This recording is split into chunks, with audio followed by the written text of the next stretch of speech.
Good morning. Welcome to the Digital Transformation for Nonprofits session. My name is Lockie Andrews. I am the Chief Executive Officer and the Managing Director of Catalyst Consulting. I am honored to be here today to talk to you about one of my passion projects. It's the merging of two worlds that I love dearly, nonprofits and digital transformation. So why was I asked to come to you today to speak to you about this subject? I actually think I'm uniquely suited to talk about this subject because of my background. I am the CEO and Managing Director of Catalyst Consulting, which is a boutique agency focused on digital transformation. I founded it 13 years ago, and it's been an exciting career where ultimately I've been able to help some of the largest companies in the world like Nike, as well as small startups that are starting out in the technology space with SaaS projects.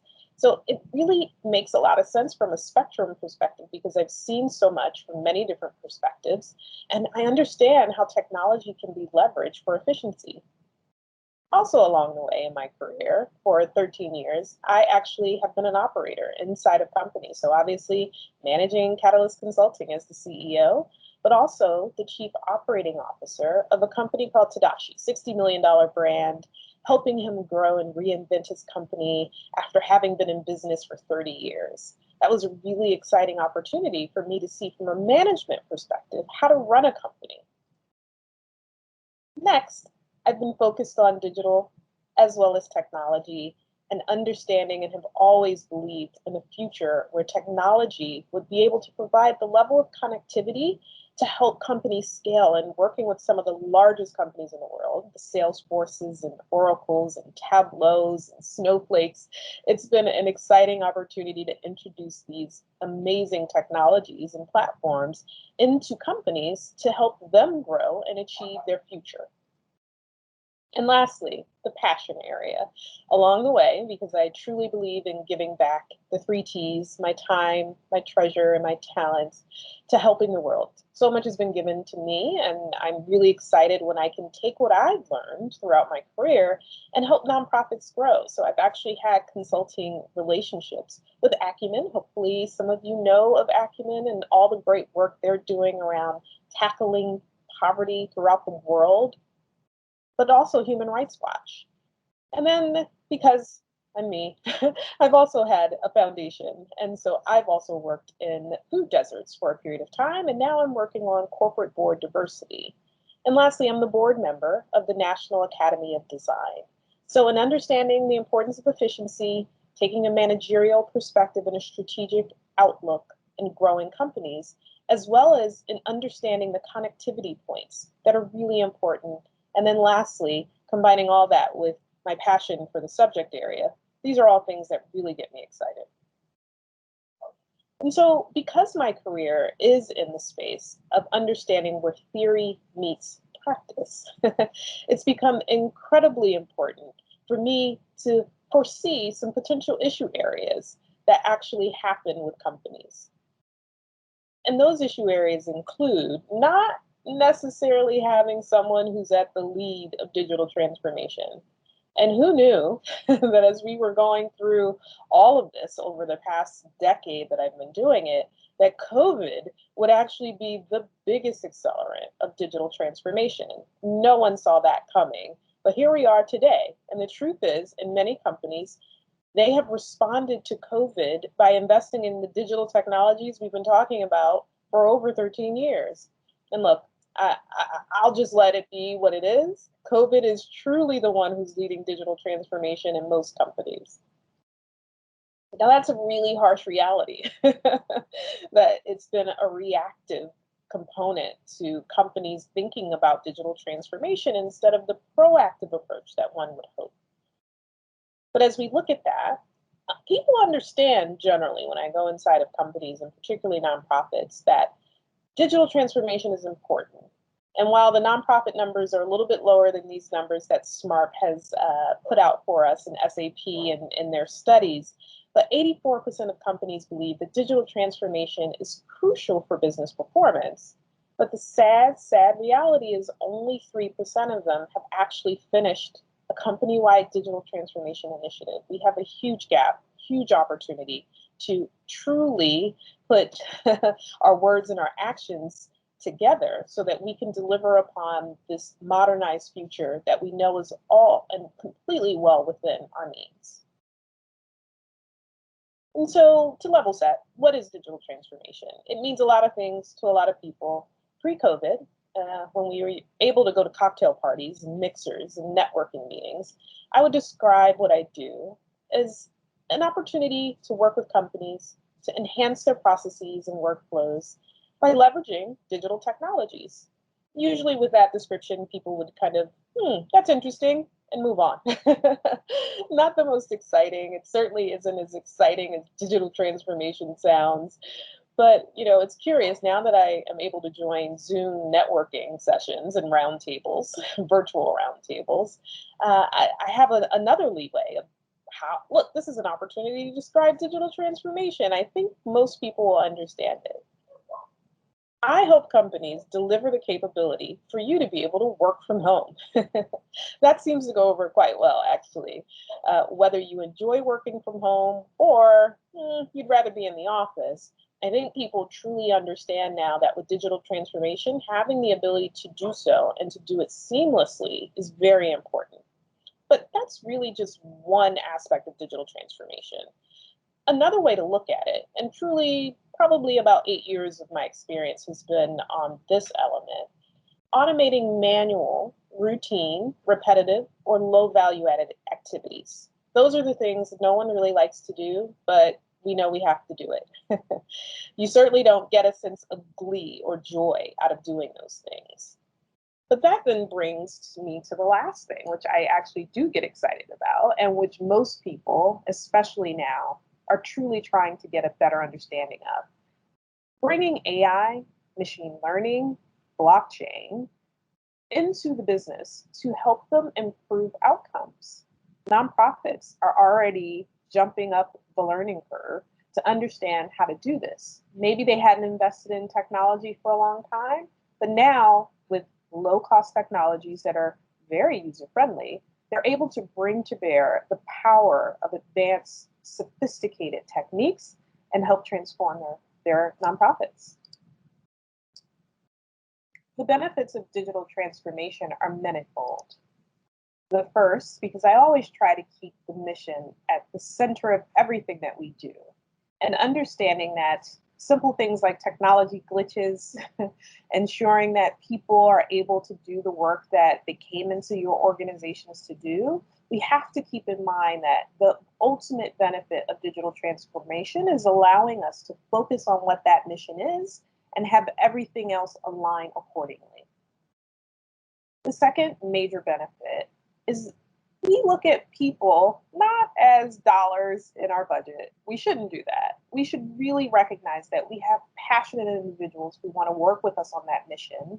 And ultimately, we want to give them an experience that allows them to do their best work and routine and mechanized tasks that no one really wants to do, but we know we have to do. If we can find ways that technology can enable that, that truly is a major benefit of digital transformation because everyone's happier to come into the workplace. The second is efficiency. Related, making sure that whatever we do is the most efficient as possible. If we know that there's a better way, but we find ourselves stuck in an archaic approach to managing our nonprofits, that's not exciting for anyone and certainly doesn't keep us mission focused. We know that donations are the center of what we do. Digital transformation has been amazing, mostly in this area, which is why it's at the top of the page. There are many technologies, many SaaS providers that are out there currently offering very cost-effective technologies. We're going to cover a few that allow you to take your donation getting, as well as monitoring, as well as managing, as well as turning those into recurring donations. They really have thought that through from a user's perspective, and some of them are award-winning. These are all benefits that one can get if you truly take that digital transformation journey. As you think through, your volunteers are also important. And this is a place in many of the nonprofits that I've worked with where they rely on these volunteers, but keeping them and making sure they feel part of your organizations, there's best practices to be able to do that. Trying to replicate that by yourself Manually, very difficult. And again, to the efficiency, if there are technologies out there that allow you to have a better relationship, better onboarding, these are all things you should pursue. And then lastly, we know there's compliance, there's tax filings, there's grant filings, and there's a lot that we must do from a control perspective.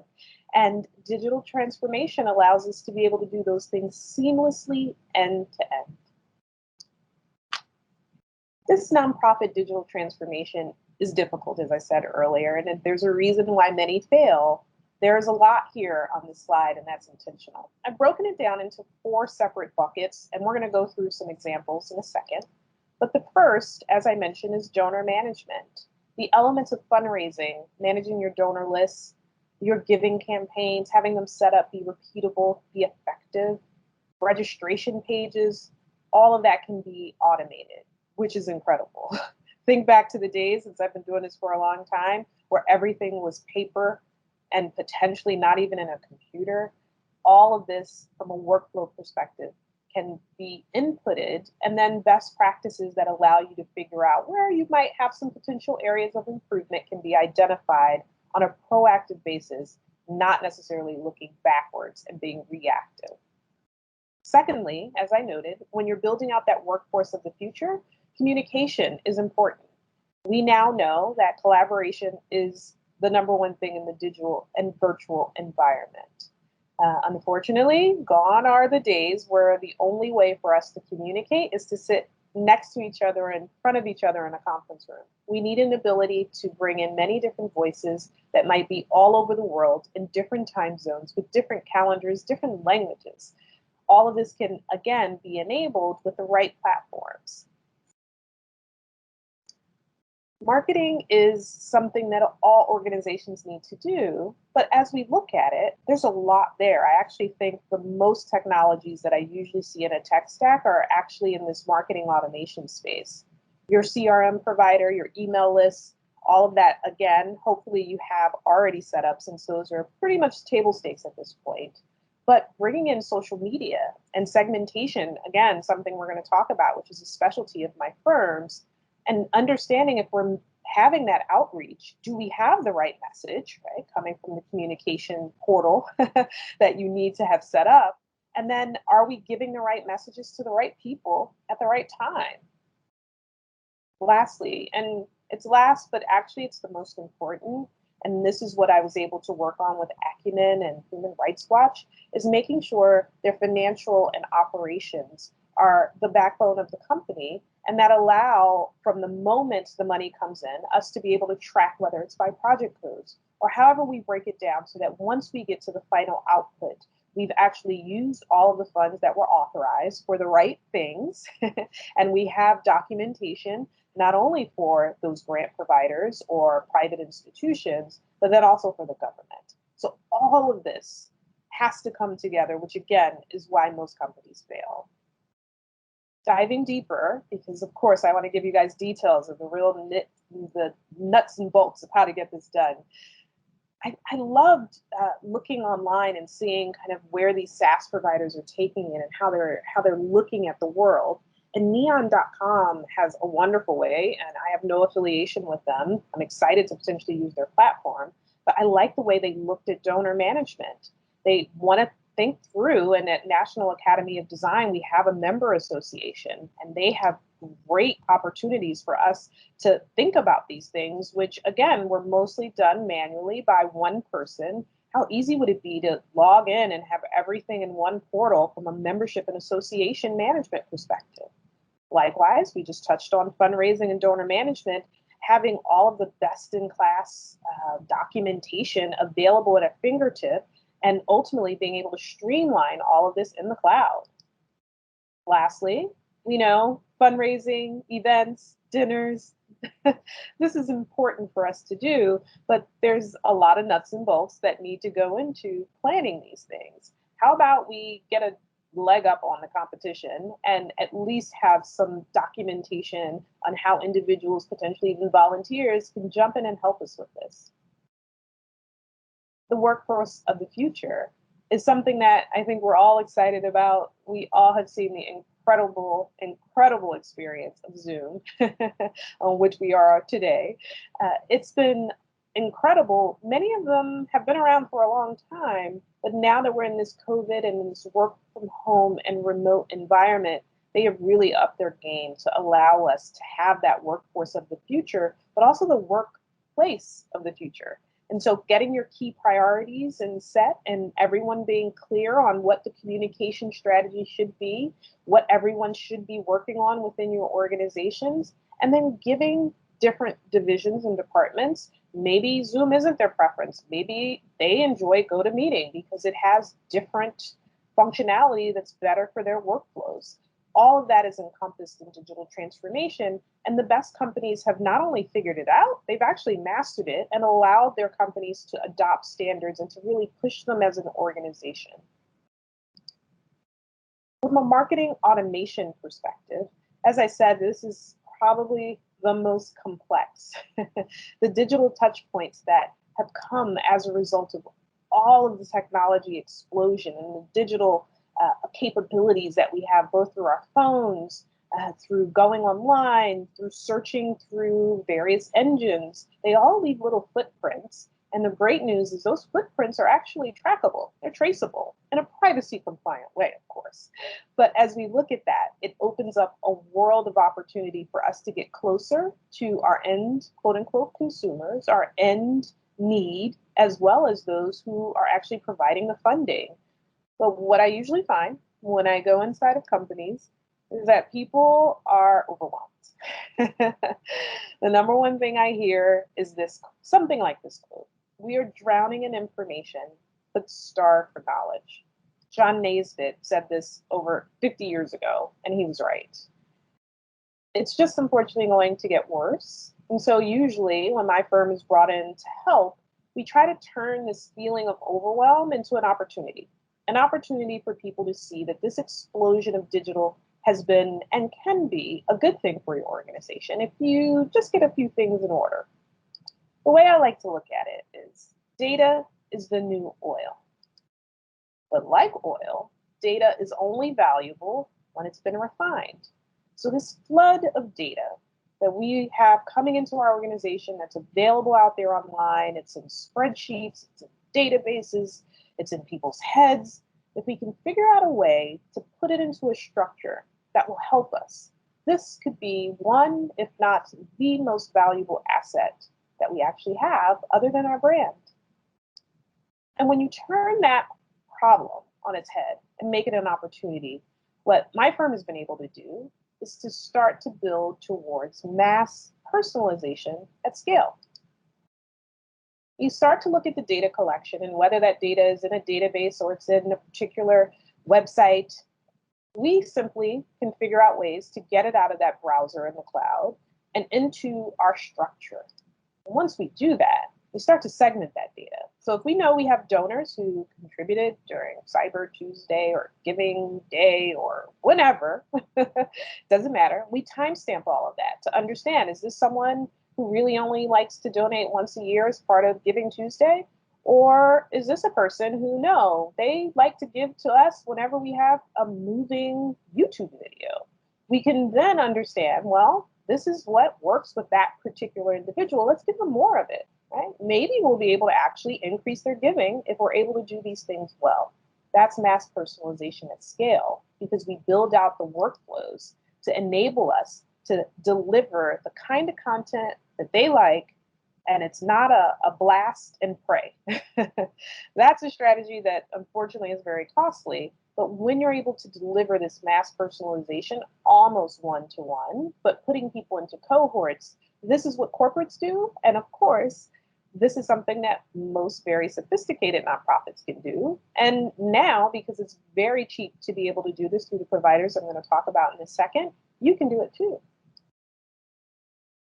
As I said, the backbone to any operation is finance and operations. You have to have a going concern and one that ultimately will allow you to keep together this massive enterprise. Human Rights Watch, as well as Acumen, are global organizations with different languages, with different requirements. with not only small donors and donations, they also have large corporate donations and partners. Having all of that in a place that, should you have to work from home, it's still, all of the information is easily accessible, is important. And building out an enterprise resource planning solution, or ERP, is how we decided to attack this for those nonprofits, and then even for the nonprofit that I run. In a very small way, with the few people that I employ to do it, we have to look at keeping this far-flung empire together, and that enterprise resource planning tool, again, all within the cloud, all within very cost-effective monthly subscription plans, is how we're able to do it. And so the key takeaways from this today: there is no new normal. Everyone's saying we're the new normal, the next normal. It's not coming. The financial pressures due to COVID will increase, and so will the needs of the communities nonprofits serve. This gap between funding and need can be somewhat closed by digital technology, not 100%, but if we can at least move the needle and close the gap 50, 60, 70, maybe 80%, that is stretching our dollars, which we all know how to do, in a way that enables digital transformation without having to cut back in areas that we know are important to our mission. Secondly, make those investments. Please don't wait. It's almost too late now to try to invest in digital technology. You're so far behind the curve that, gosh, that feeling of overwhelm is probably already there. But park aside some, pick an area where you have your greatest need and double down. The leadership teams, the boards of directors, this is what I'm contributing in my position as a board member at the National Academy of Design, and making sure we're modernizing, we're staying up with the times, we're making those necessary investments, and not only across the enterprise, but also from a donor management perspective. The workforce is important. We are our people, but we're also the people who we serve, and they require us to have these best in breed practices from a marketing, finance, and operations perspective. And lastly, prepare for the journey. In truth, digital transformation is never over. There's never a finishing point. That shouldn't make you not want to do it.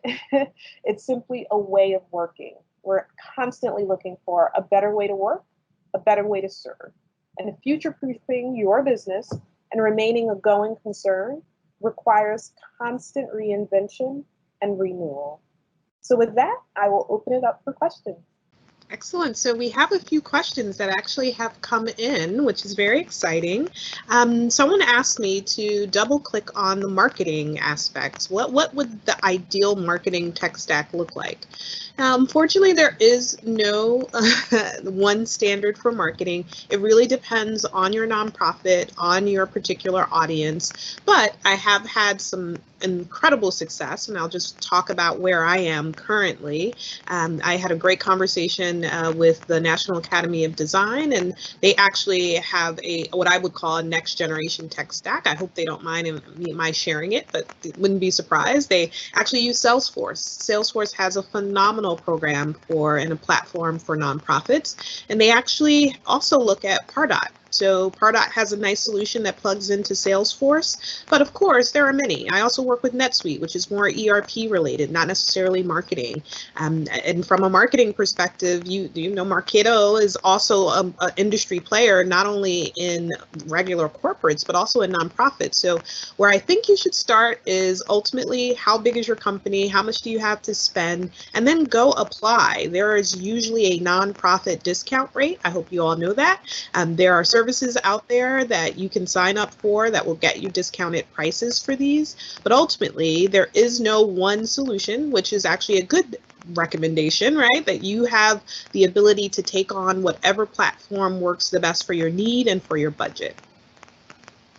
The next question, are there digital systems that have started from a place of universal design from the outset? Closed captioning, accessible diagrams, reader access, ASL, LSQ streaming. the great thing about the times that we're living in is there are so many startups in this landscape. Nonprofits are hot, so we're actually in a really good space right now. So I'm not going to say no. There could be purpose-built, that's what we call it in the industry, purpose-built platforms specifically with universal design in mind. Unfortunately, many of the traditional players, I just mentioned one, potentially have cartridges or third-party platforms that they can plug in to allow for that. And some newer, let's call them newer nonprofits onto their platform very well may have those capabilities, but traditionally, very much a blanket statement. Traditionally, the large enterprises were not universal design oriented, so we still got some work to do. But and then please reach out to me if you guys actually know of any startups that might be operating in beta mode. I would absolutely encourage you, if you are starting out as well, to sign up for some of those services and test them out. You know, be a beta customer for them. It helps them get up to speed, as well as helps the industry really understand what we as nonprofits need from an enterprise solution and software perspective. So thank you for that really great question. I also have another question here of how would corporates and nonprofits actually differ in terms of the tech stack? You know, that's a good question. To be fair, ultimately 90% of the actual foundation is the same.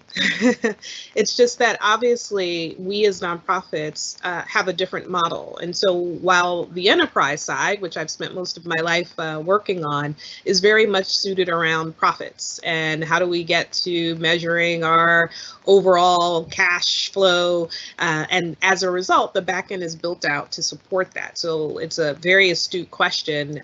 However, many, and this is why some of the large corporates have actually been able to create something that ultimately will allow for nonprofits to share what they do, right, and be able to communicate with their audiences.